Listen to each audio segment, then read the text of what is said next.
Joe Biden gets caught with classified documents from his time as vice president.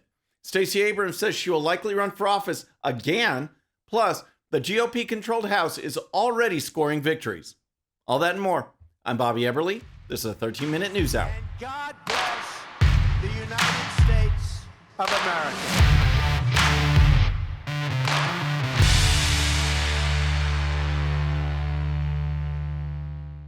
Okay, friends, welcome to the show. Happy Wednesday. I hope you're having a great week. If you're new to the show, thank you so much for tuning in. We're going to start with Joe Biden, classified documents, the massive, terrifying FBI raid on his office, and the intense media coverage the revelation is receiving. Actually, just kidding. Yes, Joe Biden is improperly in possession of classified documents. That part is certainly true. But there is no FBI raid, unlike with former President Trump, and there is no intense media coverage. However, Joe Biden is certainly guilty of the exact same thing as Trump, and the Democrats and the media were screaming for indictments and jail time. Funny how the Trump revelation came up just before the election, and the Biden issue comes up after the election and the holidays. Here's the story. Republicans mobilized to investigate the discovery of classified government documents in an office once belonging to President Biden, who insisted he was just as surprised as they were by the revelation. It was a messy day for Mr. Biden as he sought to reassure Americans that his legal team, the National Archives, and the Justice Department are handling the matter appropriately and that he didn't do anything wrong. Now, raise your hand if you trust Joe Biden's Justice Department, given what we've seen over the last 2 years. As the report noted, Biden said, "I'm clueless. I have no idea what's going on." When my lawyers were clearing out my office at the University of Pennsylvania, they set up an office for me, secure office in the Capitol. The 4 years after being vice president, I was a professor at Penn. They found some documents in a box in a locked cabinet, or at least a closet. And as soon as they did, they realized there were several classified documents in that box. And they did what they should have done. They immediately called the archives, turned them over to the archives, and I was briefed about this discovery and surprised to learn that there were any government records that were taken there to that office. Biden said he had no idea classified documents were in that office. That point is irrelevant. It doesn't matter. The fact is, those documents should not be there, whether he was surprised or not. Of course, this story of Biden and classified documents should obviously be compared with former President Trump. The media and Democrats went into a meltdown. So will they go after Biden with the same zeal? Here's Representative Byron Donalds on the big difference between Trump and Biden. Oh, well, my reaction is pretty simple. I'm wondering why the Vice President of the United States had classified documents outside of the hands of the intelligence community.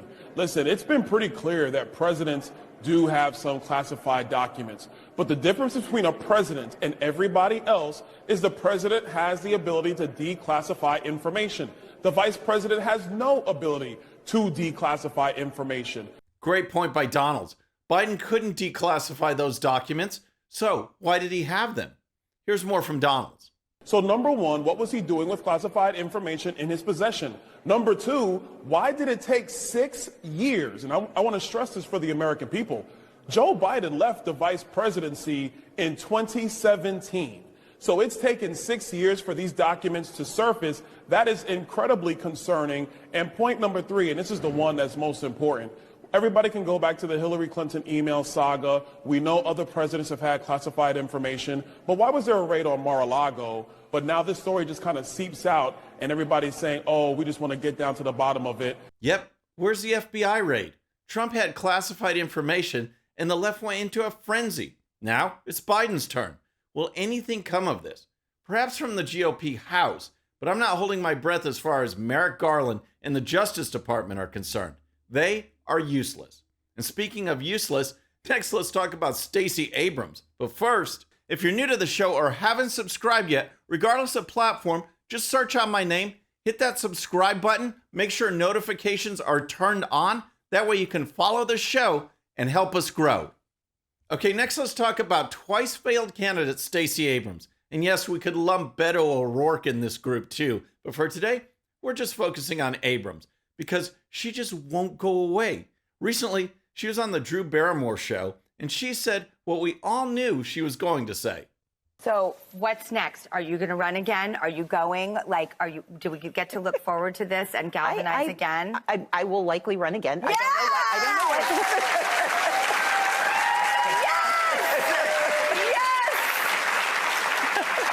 I don't know what's more ridiculous, the announcement that Stacey Abrams will run again, or the studio audience in all those yellow masks. Now, following that statement by Abrams, Barrymore asked who she might run against. So are you going to go up against some tough men who kind of don't always play fair? Well, if at first you don't succeed, try again. And if it doesn't work, you try again. Are you kidding me? Abrams is the queen of election deniers and shady politics, but those tough men who don't always play fair are coming after her. But hey, at least Abrams let everyone know what she's all about. I'm part of my job, and I run for office, yes, but my first responsibility is to make sure anyone who wants to vote can, who's eligible. I want you to vote for me when you get in there, but... Yep, she runs for office. That's what she does. And just like Beto, Abrams won't go away. All right, next let's talk about the work already being done by the new GOP-controlled House of Representatives. The first order of business after electing Kevin McCarthy as Speaker was for the House to pass the House Rules package. This is what the 20 House conservatives fought so hard for and what was promised in the negotiations leading up to the Speaker's vote. Well, on Monday, the rules package passed by a vote of 220 to 213. Only one Republican voted against it, and Republican Dan Crenshaw didn't cast a vote. Once that was done, the GOP House started getting to work. Here's the story. The House voted Tuesday to establish the Select Committee on the Weaponization of the Federal Government, which is expected to probe numerous government entities, including the Justice Department, FBI, and intelligence communities, as well as private companies like Twitter. The subcommittee will function under the House Judiciary Committee, of which Representative Jim Jordan will be the chairman. Here's Jordan talking about the new subcommittee and the fact that the Democrats are calling it a ploy. It's not a ploy when the Department of Justice treats parents as terrorists, moms and dads who are simply showing up at a school board meeting to advocate for their son or daughter. It's not a ploy when the FBI pays Twitter $3 million, not one, not two, $3 million to censor American citizens. It's not a ploy when the Department of Homeland Security tries to set up a disinformation governance board, because we all know that the Department of Homeland Security can tell what's good speech and what is bad speech, I mean, you got to be kidding me. This is going to be good. Finally, we have a House acting like it should. Remember when Trump first came into office? The House under Paul Ryan fought him on immigration and other issues. Now we have people ready to fight. Here's more. The former Democrat chair of the Judiciary Committee is in the press today saying we're going to fight this tooth and nail. This is political. But meanwhile, the former Democrat chair of the Intelligence Committee pressured Twitter to censor a journalist. But this subcommittee isn't all that's happened. The House voted to repeal the 87,000 IRS agents that the Democrats passed in the last session. Articles of impeachment have been filed against DHS Secretary Mayorkas. Ilhan Omar is set to be kicked off the Foreign Affairs Committee, and Adam Schiff and Eric Swalwell will be getting booted from the House Intelligence Committee. In comments on Swalwell, House Speaker Kevin McCarthy said, Swalwell can't get a security clearance in the private sector, so he's not going to get one from the government. This is a tremendous start from the House GOP, and I hope there's more to come. All right, next let's talk about COVID censorship and the new revelations that a board member of Pfizer pressured Twitter to suppress dissenting views on the COVID vaccine and natural immunity. Views that were actually true, but since they went against the approved narrative, they were targeted. Here's the story. A Pfizer board member who used to head the U.S. Food and Drug Administration lobbied Twitter to take action against a post accurately pointing out that natural immunity is superior to COVID-19 vaccination, according to an email released on January 9th. Dr. Scott Gottlieb wrote on August 27, 2021, to Twitter executive Todd O'Boyle to request Twitter take action against a post from Dr. Brett Giroir, another former FDA commissioner. Gottlieb, the Pfizer board member, complained that the post by Giroir about the strength of natural immunity would go viral and drive news coverage. Well, we certainly can't have that. That would give people a different opinion than that being pushed by Pfizer, the Biden administration, and the left. Gottlieb's email triggered messages on Jira, Twitter's internal messaging system, according to journalist Alex Berenson, who was granted access to Twitter's internal files by CEO Elon Musk. Twitter still put a flag on Giroir's post, claiming to all users who viewed it that it was misleading and directing them to a link that would show why health officials recommend a vaccine for most people. The tag prevented people from replying to, sharing, or liking the post. Friends, there is so much information coming out now on what Twitter did to suppress the truth. And they did this on behalf of corporations and the Biden team. This is wrong. This violates the Constitution, and people need to go to jail. All right, next I want to give you a quick update on what's happening to America's power grid, because in recent years, the attacks have been increasing. But in 2022, it went to a whole new level. Here's the story.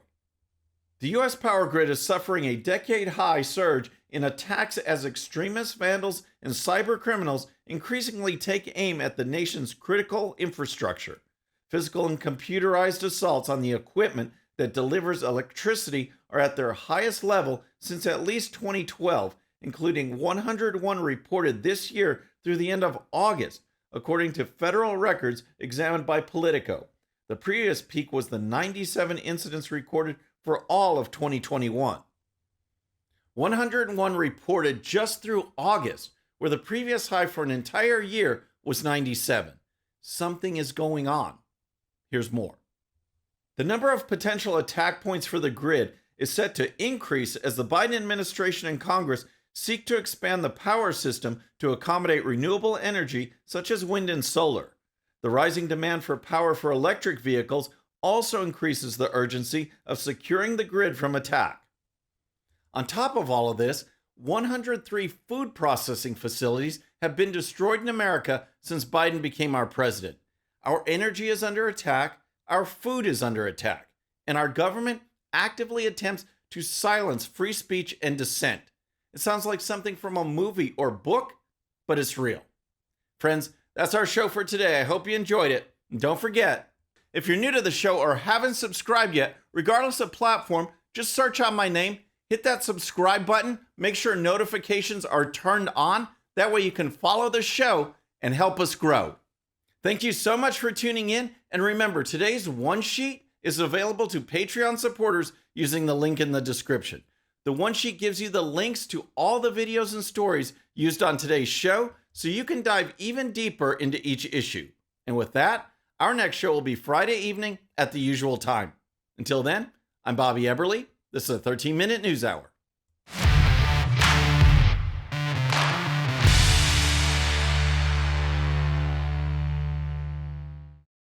All right, friends, thanks again for tuning in. I really appreciate it. And before you go, please hit that subscribe button above. Once you do, tell your friends, share it, spread the word about the 13-minute news hour so we can keep growing. And for more great content, check out these videos right here, and I'll see you next time.